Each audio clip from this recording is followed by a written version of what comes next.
Entonces uno puede reconocer distintas epidemiologías que sirven para distintas cosas. Nunca hay que tirar nada.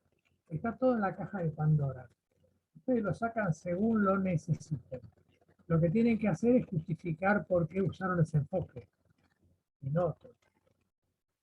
Entonces, los enfoques acá yo simplemente los cito. No me extiendo, les doy los nombres, ustedes pueden ir a buscarlos, leerlos, entender las diferencias. El original es el enfoque de Hipócrates, porque Hipócrates fue capaz de ver lo general.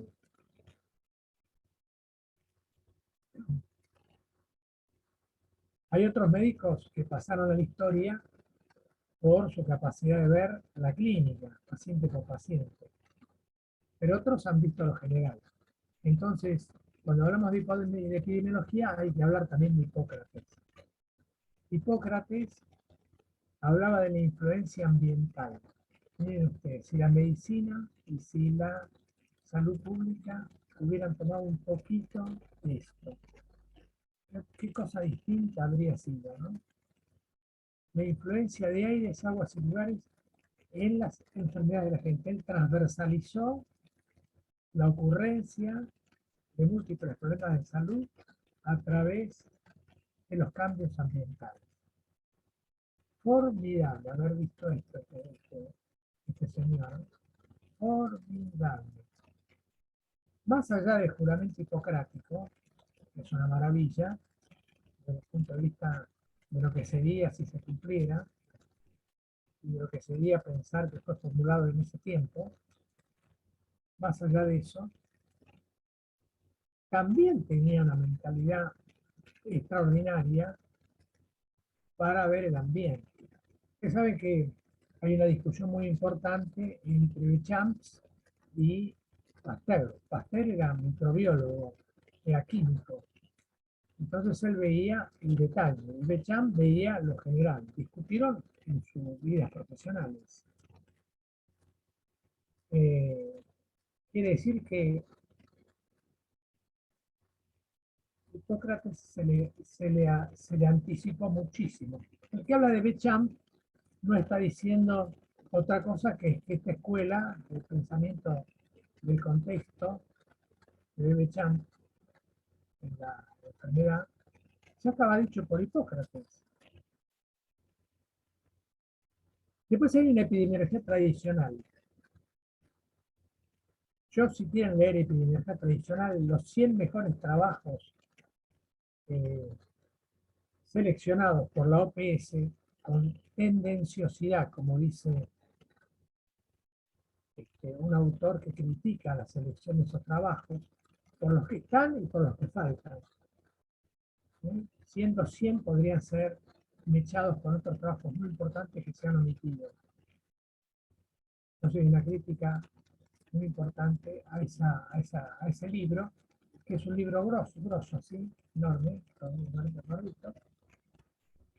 que se llama El desafío de la epidemiología, que se puede ver gratuitamente. Y ahí van a encontrar múltiples enfermedades desde el punto de vista descriptivo, explicativo, así que con distintos desarrollos de investigación. Bueno, los trabajos de la industrialización pertenecen a lo que fue la epidemiología tradicional. Era una epidemiología histórica, o sea, describía cómo la gente se iba desplazando desde las zonas rurales a los pueblos, iban creándose ciudades, con un sufrimiento indecible, ¿no? Por el hábitat, por el agua, por las excretas, por el hacinamiento. Eh, Habían perdido la condición de vivir en el campo porque la economía había pegado un giro de 180 grados. Y quedarse en el campo era quedarse muy atrás en el desarrollo de sus propias vidas. Así que sobre todo los jóvenes migraban a las ciudades. Bueno, esa descripción es riquísima. Esa descripción que hacen los epidemiólogos tradicionales, el enfoque tradicional, es riquísima. Yo les recomiendo mucho leer a Luis Bellardel. Ahí en el en el desafío de la epidemiología, hay un trabajo, no, varios trabajos de Luis Villardel, 2 o 3, donde describen las cuestiones, las condiciones horribles de los trabajadores y sus familias en la industrialización. Casi fue una migración por el estado de necesidad, por la explotación del estado de necesidad. Pero Villardel, como epidemiólogo, no pudo evadirse de su contexto, que era un contexto industrialista. Entonces, con sorpresa, ustedes van a ir llegando al final del trabajo, cuando está la conclusión cantada, que es contar el enorme sufrimiento de esta masa humana que se desplaza, y Villardel no puede ver ese sufrimiento tanto como ve el éxito de la industrialización. O sea, él está ganado como epidemiólogo por un contexto industrial que ofrece una panacea al mundo, tanto para eh, los desarrollos capitalistas liberales como para Marx. Ustedes saben que los dos, eh, los liberales y los marxistas, ambos coinciden en varias cosas. Una de las cuales coinciden es que los bienes de la tierra tienen que ser explotados hasta la completa satisfacción humana y eso se iba a lograr. O sea, Marx no estaba para nada midiendo el problema ambiental que eso podría significar. Sí, eso lo dijo el Marx el joven. En literatura de Marx, cuando es joven, sí dice que hay que tener mucho cuidado con la naturaleza. Después eso se pierde. En el Marx viejo, Marx es un industrialista furioso, igual que los liberales. O sea, esos son iguales, pero vienen del iluminismo, o sea, de la época histórica en la humanidad, donde se manejaba racionalmente la realidad. Entonces, de pronto, salir de un auto que tenía 2 riendas, como se manejaban los autos antes, y pasar a un auto con volante y pensar que esto es un desarrollo que se llevaba todo puesto, como ahora nosotros también vemos que la tecnología se lleva todo puesto, en ese momento fue un crecimiento espectacular de máquinas, de aparatología extraordinario, invenciones descomunales. Entonces ambos movimientos, el de extrema derecha y el de extrema izquierda, coincidieron por venir del iluminismo, o sea, de la admiración a la racionalidad, a la luz que aportaba la razón, vienen de ahí. Entonces son industrialistas. Pero ¿qué pasa? Que Luis Villardel no pudo dejar de ser contaminado por estas ideologías. Entonces, a pesar de que él comienza mostrando el drama, termina los trabajos defendiendo la industrialización. ¿De qué manera? ¿Cómo hacemos para proteger a las máquinas de manera tal que no paren, trabajen, etcétera? O sea, le interesa más proteger a la reja, la rejilla para que no se trague la pierna de un trabajador. Es más, para que no se ensucie la máquina con sangre, estoy exagerando, ¿no? Pero uno leyendo no se da cuenta de que está privilegiando a la máquina. Es más, para proteger a la máquina que para proteger la pierna del trabajador. Es un sesgo grave desde el punto de vista del enfoque ético, pero la descripción que hace del sufrimiento y la visión epidemiológica mezclada con la historia es de un valor extraordinario. Y uno se sorprende justamente en la conclusión, porque es como que la conclusión está cantada. Esta industrialización se está llevando puesta la felicidad humana durante un largo tiempo, aunque después la promesa sea muy alta. Él se come esa conclusión. Vira rápidamente en las conclusiones y siempre las conclusiones son a favor del industrialismo. Después estaría la epidemiología moderna. En la epidemiología moderna el referente es Rothman. Justamente el libro de él se llama Epidemiología moderna. Tiene un enorme aporte cuantitativista, es muy cuantitativo. Si no se puede medir, no vale. O sea, los criterios le importan poco y nada si no conducen a mediciones. Nosotros ya pensamos diferente. Hay criterios que no conducen y no deberían conducir a ninguna medición porque tienen un valor en sí, como criterios, ¿no? Y la diferencia, muy importante en ese tiempo, entre causalidad y asociación. O sea, él descubre la diferencia entre asociación estadística que pretendía ser causal, ¿no? O sea, en la edición de los textos estadísticos, la asociación entre las casas bajas y el cólera, de pronto se colaba la palabra porque las casas son bajas, supongamos. ¿Y qué tiene que ver? Nada, ¿no? Entonces, él ahí nos enseña inferencia epidemiológica, que es la causalidad propiamente dicha, y no la asociación estadística, es la asociación causal. También diferencia muy bien Rodman lo que son sesgos y una moneda al aire. El sesgo es un desvío en la investigación, que se puede deber al objeto investigado, si es una persona miente, oculta, se olvida, si es el investigador, es tendencioso, pregunta de tal manera que induce, y si es el instrumento, y no mide bien, ¿no?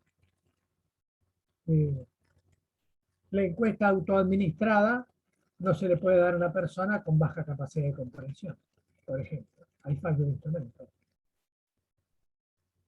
Va a leer y va a entender y vamos. Y va a decir, me pide que lo entregue. Bueno, pongo la cruz acá. Qué sé yo. ¿Se escucha bien? Perdón. ¿Se escucha bien? Entonces eso está muy bien descrito como sesgos y azar, porque la epidemiología tiene que reconocer si lo que concluye en la investigación es una de estas tres cosas. Es un sesgo, caramba, se me escapó el email, ya que la termine y me acabo de dar cuenta de que cometí un sesgo. Igual lo voy a publicar, porque la gente puede aprender de mi sesgo. La otra posibilidad, y lo que encontré es probabilístico, como cuando vimos las prioridades, vimos que había en el pueblo enfermedades que no diferían de las enfermedades en la provincia. Entonces, un año podía estar abajo, otro año podía estar arriba, depende del año que viera, ¿no? Es como una moneda al aire. En cambio, cuando vimos homicidios, no dijimos que era una moneda al aire, porque el pueblo tenía muchos más homicidios de los que le hubiera correspondido, si hubiera habido una distribución. ¿Se acuerdan? ¿Sí o no? ¿Se acuerdan? ¿Eh? Entonces, nosotros en ese trabajo vimos cómo se eliminó el azar. No es casualidad. El homicidio efectivamente era mucho más frecuente en el pueblo de lo esperado. Por lo tanto, es una prioridad real. Entonces, distingo entre tres cosas. O es cego, o es azar, o es realidad. Esa es la conclusión de la epidemiología.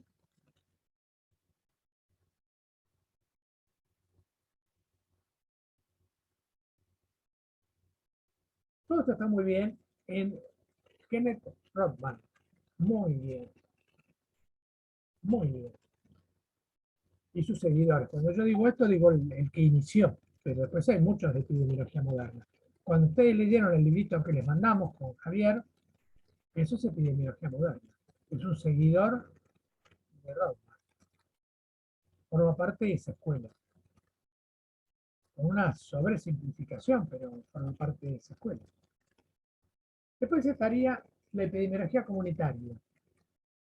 Sería reconocer que si yo no tengo a la comunidad para que me dé información respondiendo mis dudas, no puedo interpretar bien lo que encuentro. No puedo saber bien qué pasa. Me falta algo. Cuando nosotros hicimos la investigación en veteranos de Malvinas,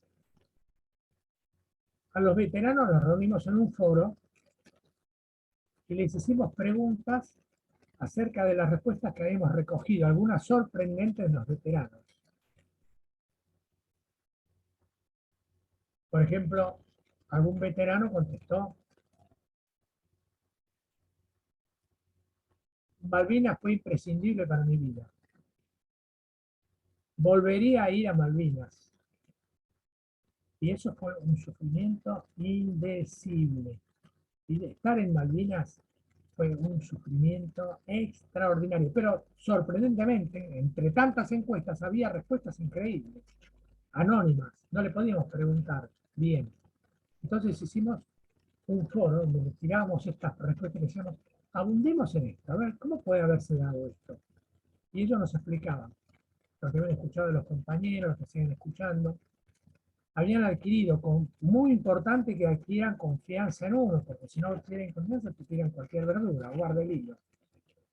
¿No? Como dicen los cordobeses, guarda el hilo. Ellos si confían en vos, te van contando: bueno, en el Belgrano pasó tal cosa, en tierra, cuando pasó tal cosa con un compañero, los demás reaccionaban así. Pero tienes que tener confianza, si no, si no, te van a contar. Con todos los grupos pasa lo mismo, especialmente los que son muy cerrados por haber vivido circunstancias extremas que implican algún grado de secretismo prácticamente inviolable. Donde revelarlo puede ser como una traición, una chantada. Bueno, ¿no? Entonces, la comunitaria lo que logra es que si yo no le pregunto al pueblo lo que yo estoy viendo, no termino de interpretar por qué.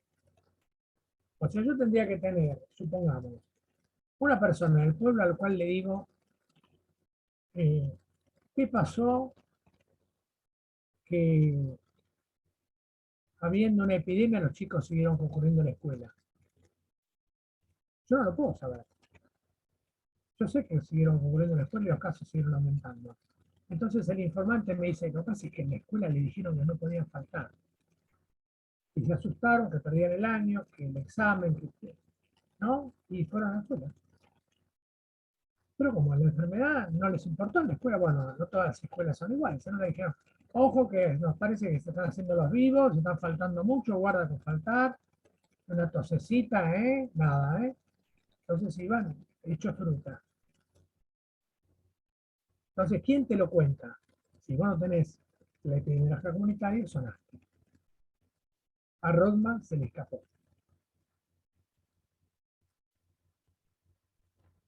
Fíjense que cada uno va mejorando al otro un poco, le va completando, se van completando, pero también van perdiendo. Rodman jamás hace una descripción tan rica como hizo Villardel del proceso histórico industrial. Rodman elige eh, obesos y flacos y, y les pregunta qué comen, pero no hace una historia de la alimentación. No hace una historia de la cultura alimentaria, no hace una historia de los precios de los alimentos en la Argentina.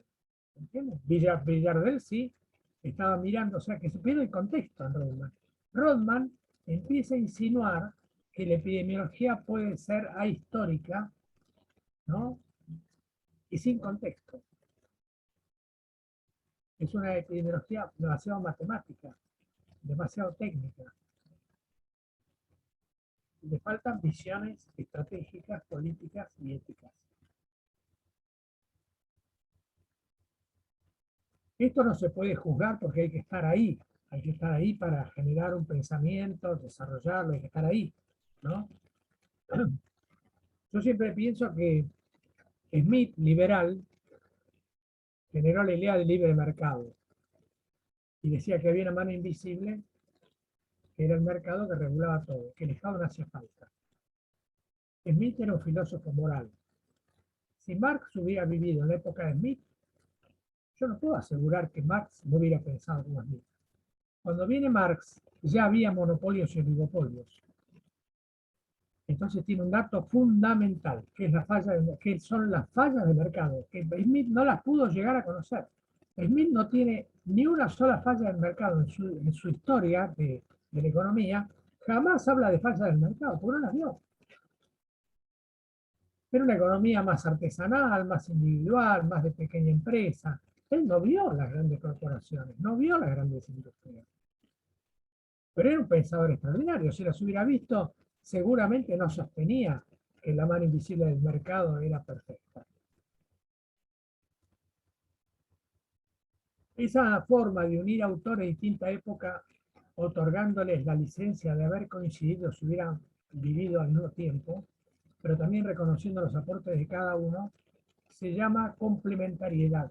Existe como teoría de la complementariedad o la complementariedad, que es muy útil, porque entonces nos da idea de que cuando hacemos una crítica tenemos que situar para poder entender y poder congeniar situaciones que serían a lo mejor inexplicables. No se podrían mezclar, no se podrían comparar, no se podrían entender como tan diferentes. En realidad lo único que las diferencia es un aspecto que estamos pasando por alto, que si se hubiera dado se acaba la diferencia. Tal vez, no lo sabemos. Pero entonces se reconoce el aporte de cada uno en su momento. El aporte y el defecto, ¿no?, de cada uno. Es imposible no talarlo.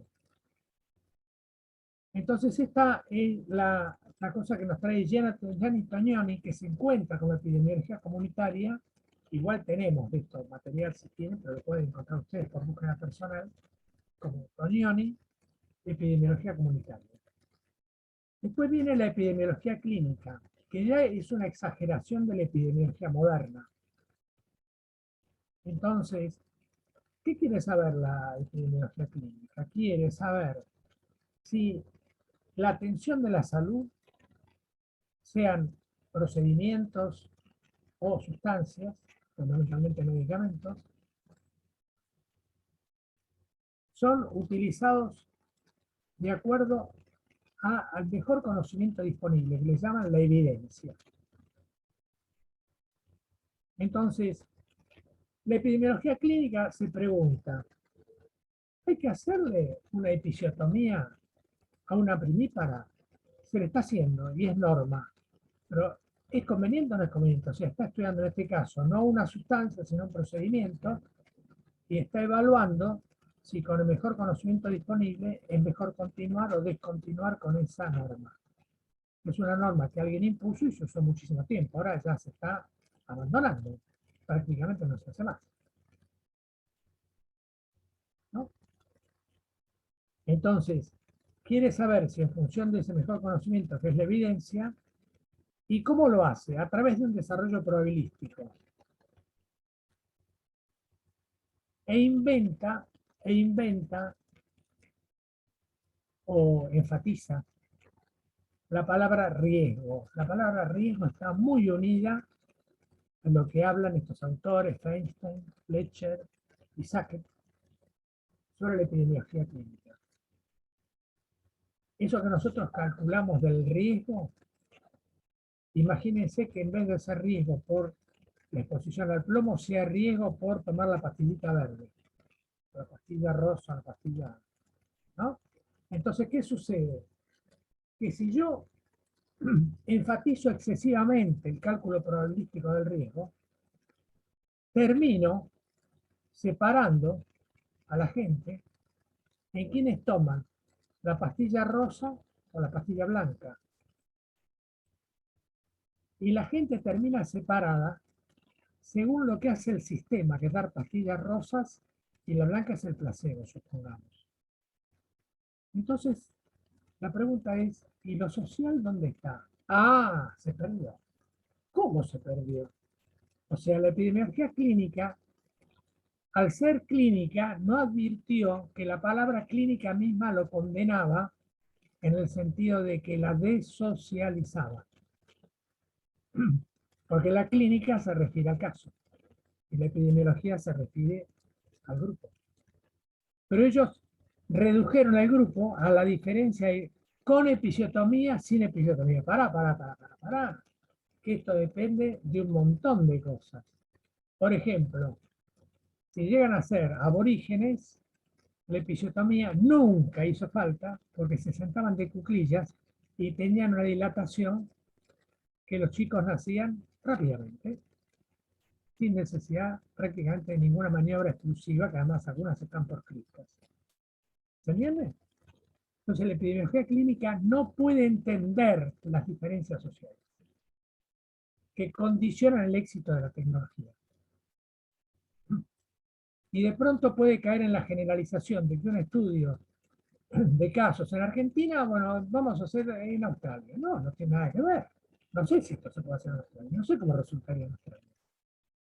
Porque hay muchas cosas que intervienen para que algo funcione o no funcione. La expectativa de la gente, la confianza del colega que lo hace, un montón de cosas. No es la pastilla blanca y la pastilla rosa. Han desocializado la epidemiología. Pero han agregado una riqueza de cálculo fantástica. El riesgo absoluto, el riesgo atribuible, el riesgo relativo, una cantidad de cosas vinculadas a la matematización de la epidemiología.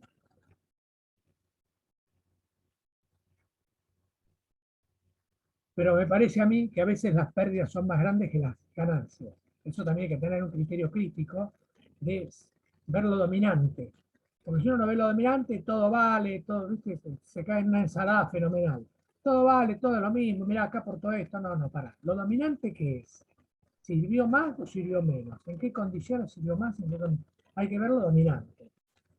Y a mí me parece que lo dominante es que la epidemiología clínica es un reduccionismo más que un crecimiento de la epidemiología. Tengo esa impresión. Igual hay que reconocer que en el avance matemático del cálculo aportaron mucho. Por eso deslumbraron, ¿no? Hay cierta magia. O sea, cuando nosotros decimos, ah, si tiene cálculos es mejor el libro. ¿Por qué? Si tiene cálculos, los cálculos pueden ser falsos. Ah, no, pero si es gordo el libro es mejor. No, pero si es chiquito puede decir una verdad mucho más grande. Ah, pero si está escrito en inglés, entonces es menor. Y si está escrito en Aymara, ¿por qué? En Quichua, ¿por qué no? O sea, tenemos un pensamiento mágico. Nosotros, los profesionales, un pensamiento mágico, porque la facultad no nos ayudó tampoco. No vimos un clima, no vivimos un clima de crítica, ¿no? Constante, pero sana, alerta, al mismo tiempo amable, con lo que íbamos aprendiendo. Lo aprendíamos memorísticamente, lo aprendíamos como si fuera la última palabra y nos parecía que jamás íbamos a poder inventar nada porque estaba todo inventado. Esa es la impresión que todos los estudiantes teníamos, por ejemplo, cuando yo cursé. La gente decía, pero ¿cómo se inventa algo? No se puede inventar nada. Es decir, sí, estos autores son cualquier autor que uno leyera era extraordinario, porque uno estaba tan chiquitito, porque habíamos aprendido a admirar lo que existía sin la posibilidad de ver que tenía verso y anverso, cursa y recursa, va pero viene, ¿no? Se come cosas del pasado que eran importantes recuperar, avanza demasiado en cosas que no están probadas, o sea, no fuimos capaces de esto. En ese sentido, tenemos que ver si podemos recuperar la capacidad de tener pensamiento, opinión propia, en muchas cosas. Por supuesto, mucho más en nuestra profesión. Y después está la epidemiología social, que con Cristina Laurel, famosa sueca, que vivió en México, que llegó a ser secretaria de Estado de un gobierno mexicano anterior, con este mismo presidente que está ahora. Eh, Se crea la epidemiología social. ¿Cuál es el secreto de la epidemiología social que nos viene a revelar? ¿Vieron cuando vimos el nivel particular, que aparecía ahí lo social y los grupos? Que Guadalupe dijo, ahí están los grupos. Bueno, ella ve eso, ella ve los grupos. Entonces, por ejemplo, va a un trabajo y así como nosotros vimos los que tenían exposición al plomo y los que no tenían, ella en cada trabajo ve en la persona que a lo mejor hace el ovillo y la compara con la persona que está en la administración. Y va empezando a entender lo social como grupal, ¿no? En el trabajo. O sea, el aporte de ella fundamental es que la epidemiología social nos dice de qué te vas a morir y cómo vas a vivir según el trabajo que tengas y cómo lo hagas. Ese es el secreto que nos enseña Cristina Laurel. ¿Por qué? Porque ella ve la desigualdad y la discriminación. Y no la desigualdad de sexo, como me dijo un epidemiólogo. Yo veo la desigualdad, varones y mujeres. No, esa es una desigualdad natural. Ella lo que vio es la desigualdad social. Ojo que eso me lo dijo una epidemióloga, ¿eh? No, no me lo dijo cualquier persona. Me dijo una epidemióloga que cada vez que dividía los sexos en su trabajo, hacía epidemiología social. Estaba completamente confundida. Evidentemente lo social es lo creado artificialmente por el hombre en la Tierra. En cambio, el sexo es algo que vino con nosotros. Entonces, Laurel advierte la desigualdad y la discriminación, porque podría ser que hubiera desigualdad, pero no hubiera necesariamente una noción de superioridad y de inferioridad. Y entonces ella descubre ambas cosas, la desigualdad y la discriminación. Y las descubre como injustas. O sea, la desigualdad justa no le preocupa en absoluto. Es normal que una persona que sabe hacer un trabajo desempeñe una función y una persona que sabe hacer otro trabajo de menor complejidad desarrolle otro trabajo de menor calificación. Eso es obvio, ¿no? Lo que no quiere decir que ganen diferente, eso es otro tema. Lo que si ganan diferente por el hecho de hacer trabajos de poca o de mayor calificación. Sería como decir, si lava baños, que gane mucho menos que un gerente. Bueno, ¿cuánto menos? Ahora, pues el gerente iría a lavar baños, o sea, y la persona que no es gerente, ¿cuánto tiempo le llevaría a estudiar para ser gerente si le pagamos como corresponde por lavar baños? O sea, es toda una discusión que va más allá del mérito que en este momento tenga cada uno, porque tiene que ver con toda una historia que viene de atrás y que además se puede transformar si nosotros pensamos en un futuro y decimos, si esta persona no estuviera ahí y le damos otra oportunidad y la desarrolla, cambia todo. Entonces, la desigualdad no tiene que ver con la desigualdad lógica, sí, que sería si alguien está calificado, todos estamos calificados para algo, es evidente. Cuando se produce un despido es una gran injusticia, porque siempre habría que encontrar en el hospital, en el ministerio, el lugar para esa persona que no se adecuó a su trabajo y que incluso cometió una transgresión. Pero no es necesario, a lo mejor merece una penalidad, habrá que aplicársela. Pero no es necesario decirle que no puede trabajar. Hay que buscar el trabajo en el cual él dejaría de cometer esa transgresión. Debe haberlo. Es nuestra incapacidad, ¿no es cierto? O tirar todos los empleados como si fueran adentro de una sartén, todos juntos, y decimos, bueno, este para acá, este para allá. No, eso no. Cada empleado debería estar, y en ese sentido sería muy importante que cada empleado contribuya a definir su propio trabajo. Con lo cual, se cocina en su propia salsa. No es perdonarle nada, no es regalarle nada. Es decir, bueno, usted lo hemos contratado, ¿usted qué sabe hacer? ¿En qué lugar lo haría? ¿En cuánto tiempo lo haría? Usted se compromete, firmaría una nota. Mañana quiero verlo aquí con una nota declarándome qué haría si tiene la función que usted desea. Después le vamos a decir, si aceptamos porque tenemos otras personas que pueden hacer esa función, mejor la hacen de otra manera y nos interesa más. En ese caso le repreguntaremos. Hay una forma muy digna de tratar a la gente y nosotros no lo hacemos. Y no agarrar las patadas porque llega tarde todos los días. Llega tarde todos los días porque tiene harto el trabajo que hace. Una de las posibilidades. Otra posibilidad es que es un irresponsable. Otra posibilidad es que no va a andar en casi nada. Pero en algo sí, y eso lo tenemos que encontrar. En algo va a andar. En algo va a andar.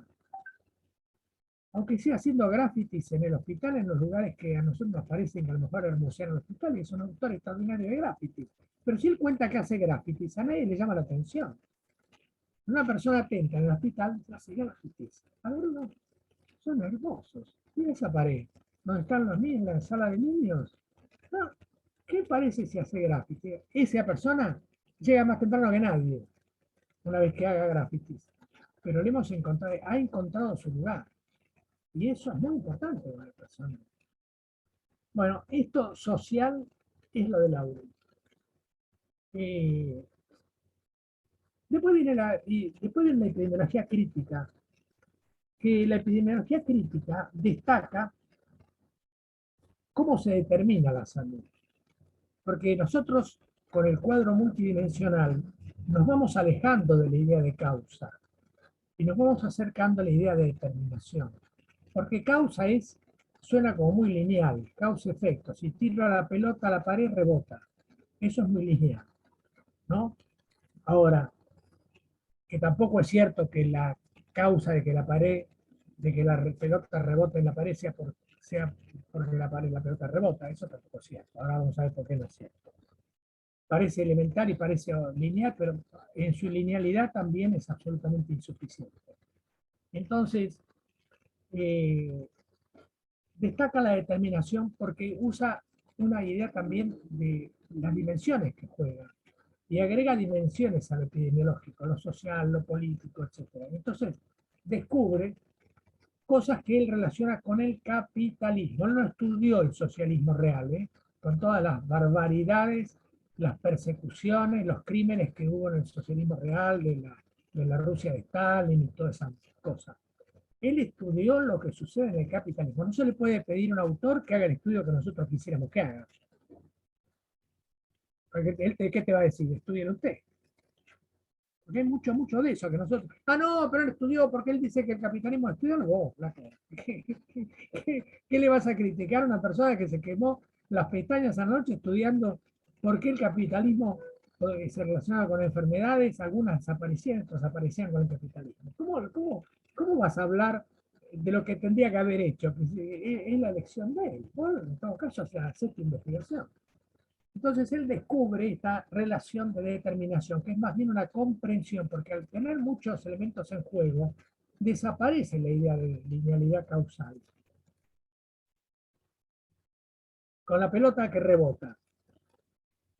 Si la pelota rebota en la pared, no es que yo diga, la pelota rebota en la pared porque es goma con aire encerrado y la goma es un elemento elástico. Chocolate con la eso forma parte de la descripción, pero hemos tenido la habilidad de poner la palabra por qué en la descripción. Y la persona que no se dio cuenta se lo comió como una explicación. Entonces, esas descripciones que no agregan nada y ponen la palabra por qué se llaman tautologías. Tautológico es el supuesto informe de algo que no dice nada, que no agrega nada. Sería como decir, es alcohólico porque toma alcohol. Ah, es una tautología. Es tuberculoso porque tiene el bacilo de la tuberculosis. Es una tautología.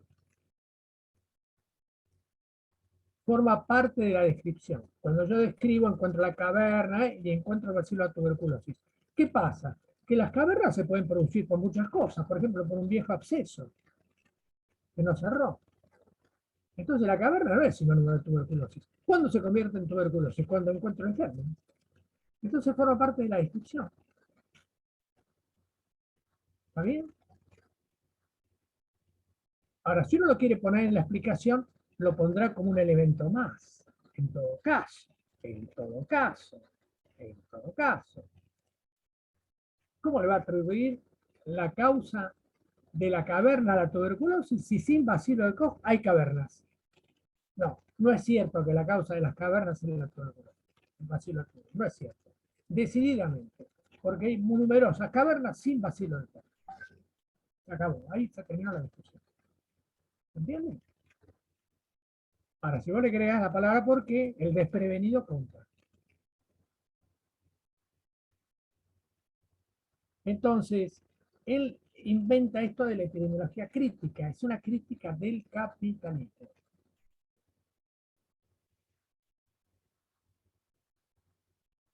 Eh, mirá vos, miren ustedes lo que es la epidemiología comprendida de una manera metodológica integral.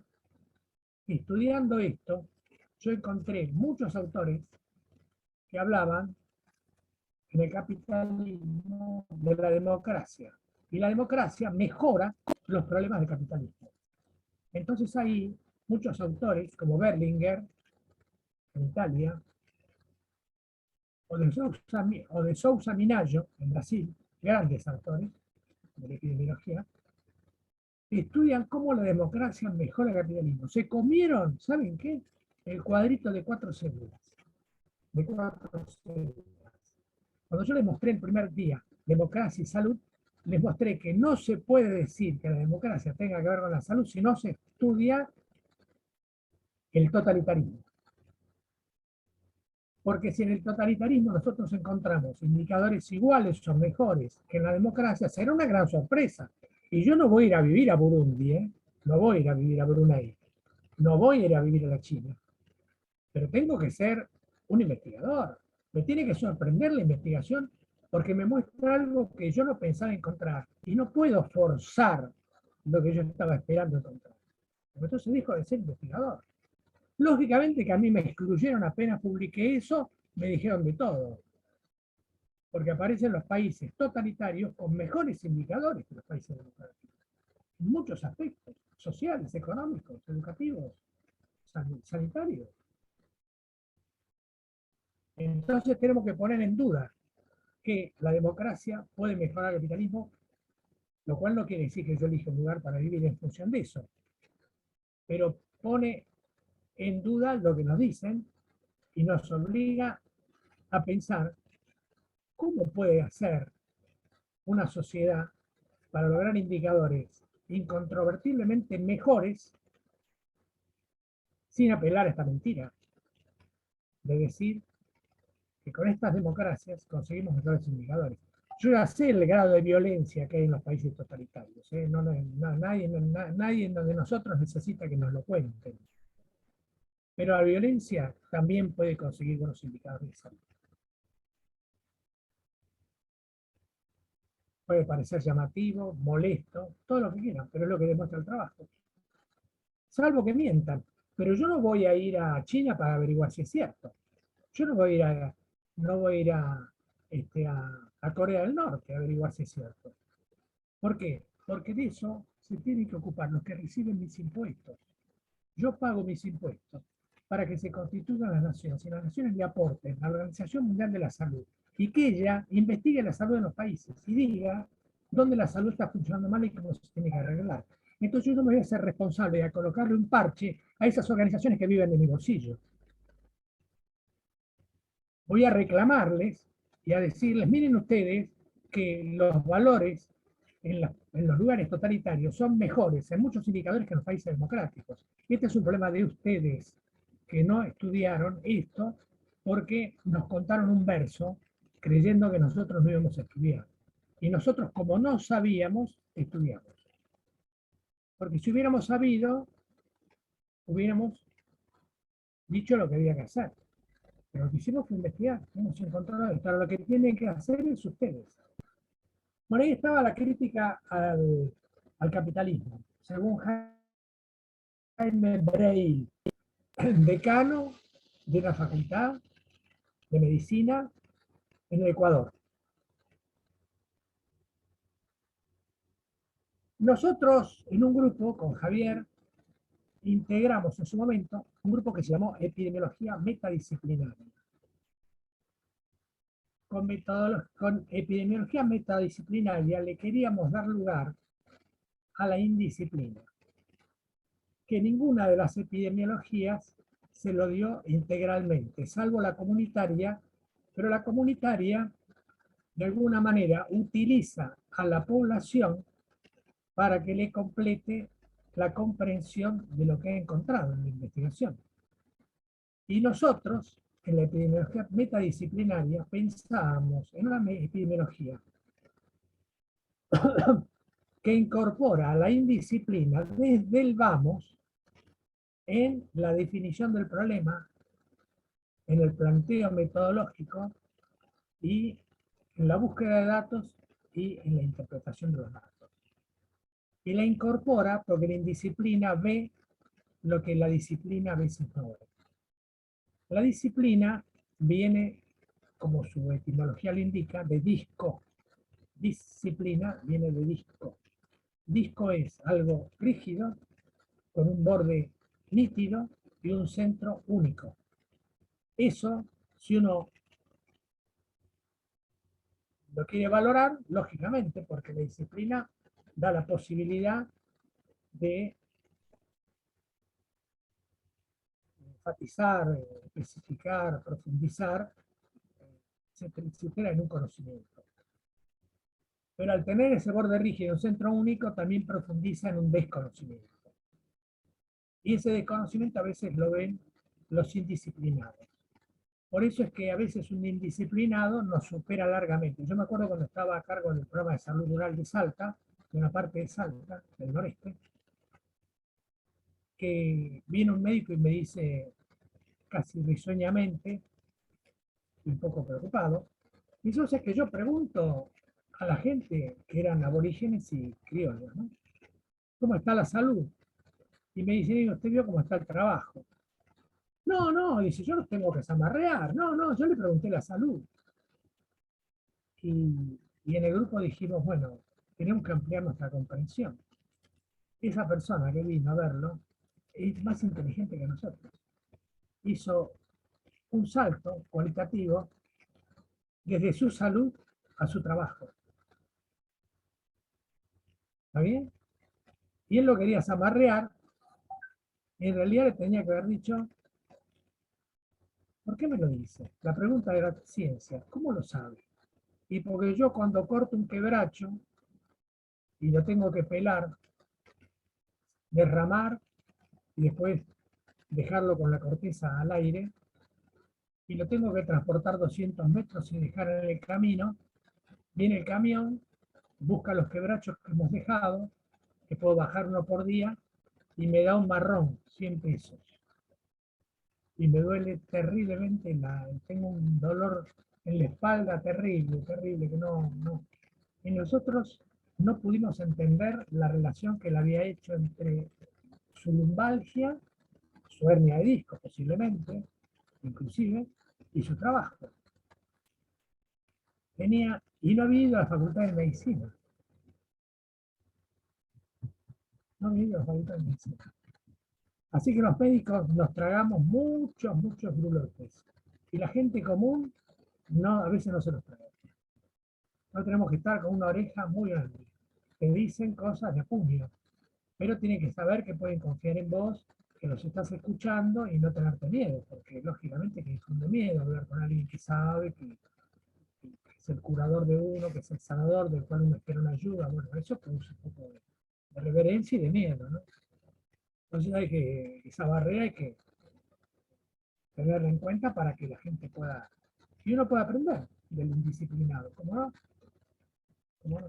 Entonces ahí hemos inventado la epidemiología metadisciplinaria, que es ecléctica, o sea que tomo un poquito, me decís qué problema tenés, yo te digo qué epidemiología lo puedo estudiar. Me decís, quiero calcular el riesgo, listo, epidemiología clínica. Quiero descartar un sesgo, epidemiología moderna. Quiero relacionarlo con la historia, y tenés que ir a la epidemiología tradicional. Se me ocurrió un tema con el ambiente, y no podés dejar de citar a Hipócrates. ¿Entienden? O sea, yo no, yo tengo la caja de Pandora, pero nadie me obliga a sacar lo primero que meto con la mano, lo primero con la mano. Después yo sigo buscando hasta que sea la caja de Pandora, que Pandora en el mito tenía la caja de todo, todas las virtudes y todas las maldades, ¿no?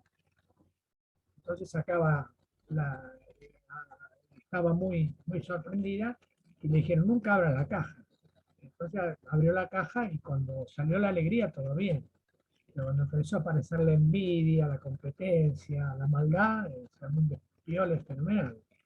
Entonces empezaron a buscar a ver si en la caja había algo bueno hasta el final, al final, y al final estaba la esperanza. O sea, estamos en una situación tremenda si pensamos que abriendo la caja de Pandora nos vamos a encontrar con, con lo primero que tengamos a mano, que es bueno. Va a ser tan malo que vas a seguir buscando a ver si encontrás. Bueno, esto es igual, nosotros tenemos todo esto en la caja de Pandora, pero ahora sabemos qué es lo que está en la caja de Pandora. Y vamos a ir a buscar la epidemiología que nos va a servir de marco teórico para la investigación que estamos haciendo. El marco teórico de nuestra investigación a lo mejor incluso utiliza varios enfoques de la epidemiología, no es necesariamente uno, pero se va a apoyar más en uno que otro, según sea lo que estemos investigando. Bueno, qué largo fue, ¿no? Para ustedes, aburrir. Me dijo Javier, nunca hables tanto. Es horrible, me dijo.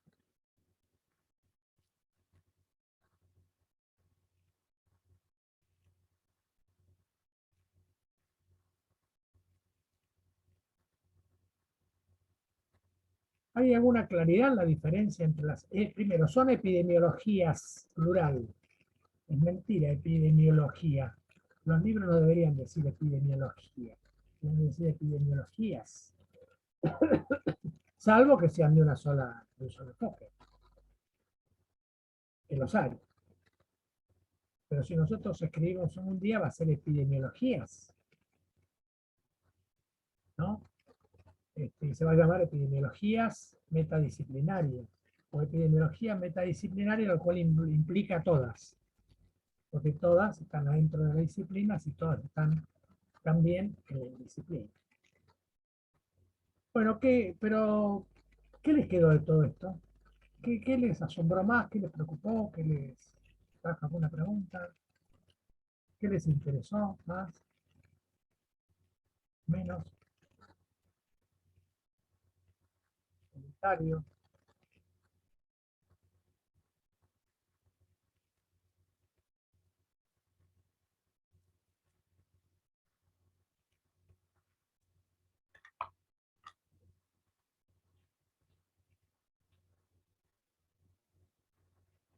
Bueno, si ustedes me quieren un poquitito,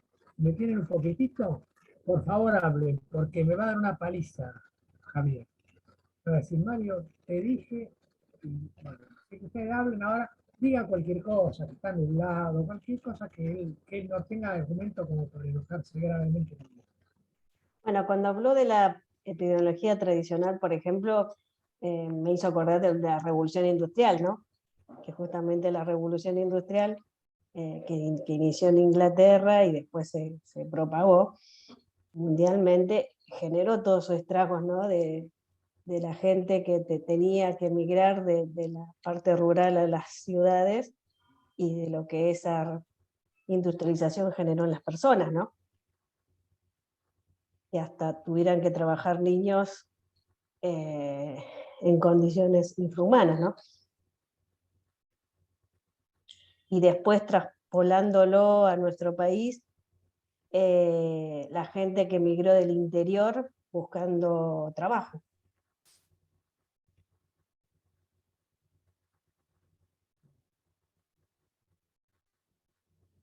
Siempre dolorosas las migraciones, ¿no? Muy rara vez. ¿Cómo? Sí, a veces son muy llevaderas, hasta felices, pero muchas veces son muy dolorosas las migraciones. Sí. Es cambiar de culturas, de hábitos, de forma de vida, ¿no?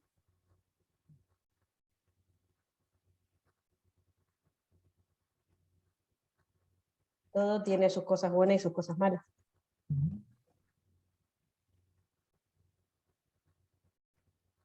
Laura, Javier. Yo quería preguntar, este archivo no lo envió por mail, ¿no? No, Pues lo estuve buscando y no lo encontré. Quería seguirlo. no, lo tenemos. ¿Lo va a mandar? Sí, sí. Ah, gracias. Sí, sí. Alguno de las epidemiologías me lo va a plagiar, porque ellos no se dan cuenta que están mirando por el ojo de una cerradura, pero la puerta es más grande. O la puerta está abierta, en realidad. Y bueno, se lo va a ayudar para llamarle epidemiología. Pero bueno, no me queda demasiado tiempo para escribir tantos temas que uno quisiera. Así que, bueno, tendré que asistir a veces a que copien y peguen cosas que uno hace después de muchos años de reflexión. Y bueno, ¿qué va a hacer? Pero mejor el fruto que les da a ustedes. Así que sí, para escribir. Yo les estoy mandando todas cosas mías, algunas no y otras sí, son plagiables, ¿no? Pero bueno, todavía.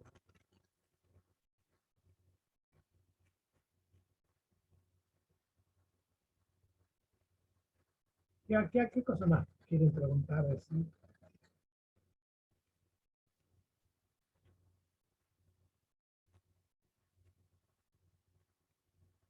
Natalia.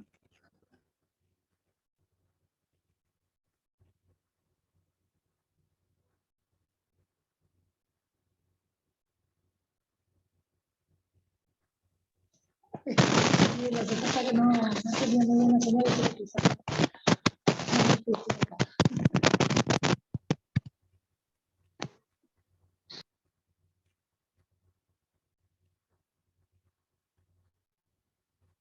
Bueno, supongo que algo tenemos que ver con este silencio tan prolongado. Eh, Nos tocaría ver, son 6:25. Podríamos terminar con categorías descriptivas y explicativas, no hacemos intervalo entonces. Javier, ¿estás ahí? Javier, teníamos un programa totalmente aparte, así que no contamos con él. Pero por si está, como es mi brújula, Javier, no. Eh, Javier me refería a bueno, la epidemiología tiene categorías. La categoría sería como conceptos complejos, conceptos elevados. Mesa es un concepto, ¿no? Eh, pero en cambio de decir agente, decir capital, capital del país, capital económico, son categorías. Pobreza es una categoría.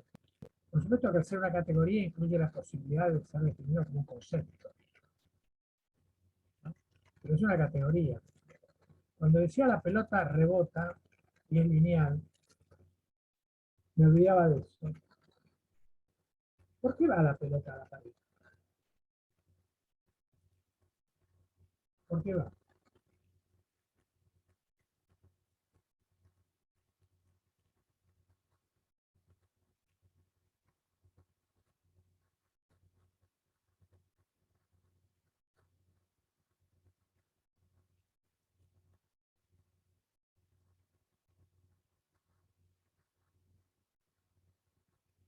Primero porque existe, ¿no? Y la pelota en la pared. Entonces yo puedo decir, rebota porque es una pelota en una pared. Forma parte de la descripción que me está escribiendo. Ahora, ¿por qué va la pelota a la pared? Y la pelota va porque mi brazo se mueve y en el momento en que se acerca a la pared, la suelta. Entonces yo ahora cambié el porqué. Ya no es la pelota y la pared, ahora es el brazo. ¿El porqué es el brazo? ¿Se dan cuenta? ¿Y por qué? ¿Y por qué va con el brazo? Bueno, porque ahí entonces empieza a aplicar los fenómenos de fuerza al brazo. El brazo está en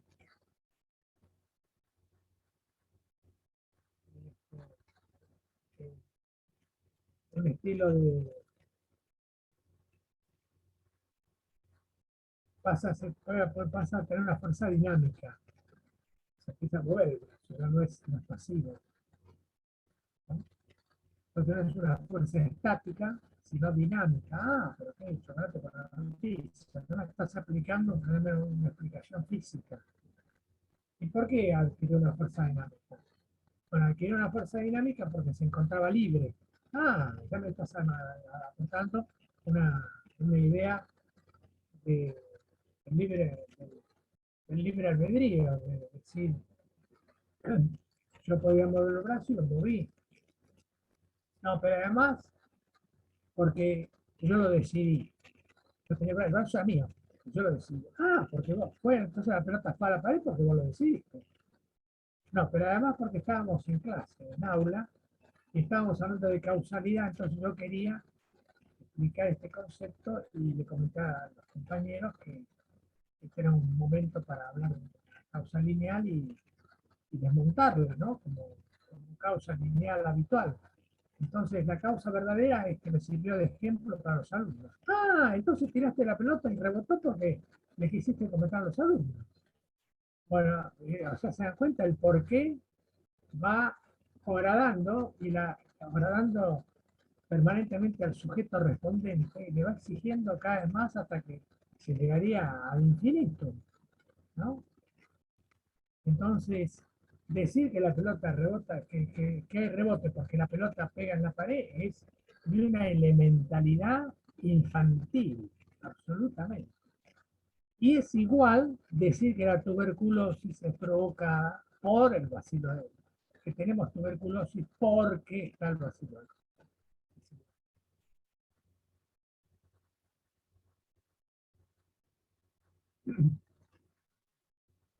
somos alcohólicos porque tomamos un exceso de alcohol. Es lo mismo, meter la palabra porque. Son tautológicos, no agregan información. Entonces, lo que comprende Braille es esto de la determinación. Y la determinación se ve bien con la multidimensionalidad, como cuando uno recorre el ejemplo de Irlanda, o cualquier problema del hospital, que yo les pido que lo traigan la próxima vez, con un cuadro multidimensional, van a ver que por un lado es la humedad, etc. No, pero por otro lado, no, la causa es ser una persona dependiente de la papa y no poder acceder a otro alimento. No, pero la causa es que la política pública irlandesa fue sometida no se puede la causa. Entonces uno lo que adquiere es una comprensión compleja de los fenómenos para reemplazar la linealidad. Ya vamos a ver modelos causales, pero esto ya sirve como anticipo, ¿no? Y después en las categorías de la epidemiología tiene esos conceptos complejos, tiene 3 categorías descriptivas y tiene 3 categorías explicativas, ¿no? Las categorías descriptivas podrían ser incluso 4. Las categorías descriptivas serían el agente, el huésped y el ambiente. El ambiente se creía que hacía de intermediario, que no dañaba. Por ejemplo, si el agua está tibia, los gérmenes en el agua pululan más y si yo llego a recoger agua de un charco para tomar, con una calabaza seca, como hacen los criollos y los indígenas en el norte cuando van largos caminos, se acercan a un charco y toman, si llega a hacer calor, es muy probable que mañana tengan diarrea, es muy probable. Porque el calor aumentó la proliferación, la multiplicación de los gérmenes. Entonces se creía eso, que el ambiente no enfermaba de por sí, sino a través de que permitía la relación entre la gente, que es el dañoso, y el huésped, que es el receptor. Esas serían las categorías descriptivas, ¿no? Perdón, esas serían las categorías explicativas. Perdón. Es el tiempo, son 6:40 casi. Es el tiempo. Esas son las categorías explicativas. Todo se debe a la gente, todo se debe al ambiente, o todo se debe al huésped. El huésped, bueno, por su susceptibilidad, ¿no? Habíamos dicho que el huésped puede ser susceptible. Y su exposición, por su susceptibilidad y exposición. El ambiente como mediador. Y el agente por su virulencia, que será el término que se usa generalmente para los agentes biológicos. O por su nivel, su rango, o su umbral, que es el nivel, es la palabra que se usa para los tóxicos. Entonces, serían las categorías explicativas. ¿Explican qué? Y explican las condiciones de por qué se dan las cosas en este lugar, categoría descriptiva, tiempo, por qué ahora, por qué ayer, por qué mañana, y persona. ¿Por qué a los altos? ¿Por qué a los bajos? ¿Por qué a los ingleses? ¿Por qué a los porteños? ¿Por qué a los moronenses, se dice? Lujanense, marplatense. Entonces, ¿por qué a las personas? O sea, las personas con sus condiciones, edad, etc. Los lugares con sus condiciones climáticas, altura, altimetría sobre el nivel del mar. Persona, lugar y tiempo. Y tiempo es hoy, ayer, etc. Ahora, son categorías complejas, porque persona en epidemiología sería reemplazada por grupo. Lugar sería reemplazado por geografía, entendiendo que el lugar no existe, sino es porque el hombre lo ha designado. El hombre designó a la ciudad autónoma de Buenos Aires como la capital, pero podría haber designado a Formosa como la capital. Entonces el lugar también tiene su historia. Entonces el tiempo se convierte en historia, el lugar se convierte en geografía y la persona se convierte en grupo. Entonces son categorías descriptivas. Con esto terminaríamos la charla.